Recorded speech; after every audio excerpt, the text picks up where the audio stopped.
ஒரு பையன் ஒரு நாயை வந்து டிராயிங்கில் வரைஞ்சானாமா. சரியா? நாய் டிராயிங் வரைஞ்சானா.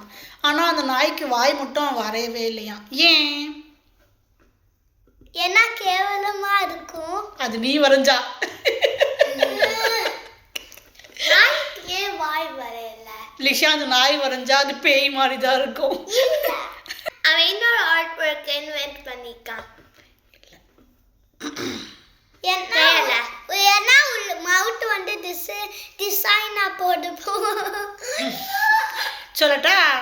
ஏன்னா அது ஒரு வாயில்லாத ஜீவன், அதனால அதுக்கு வாய் வரையலையாமாவே. வாயில்லாத ஜீவன். நாய தமிழ்ல அப்படி சொல்லுவாங்க. நாய் நன்றி உள்ளது, வாயில்லாத ஜீவன். முதல்ல நான் உங்களுக்கு தமிழ் சொல்லி தரணும், அப்புறமா தான் நான் இந்த கொஸ்டின்லாம் கேட்கணும் போலயே.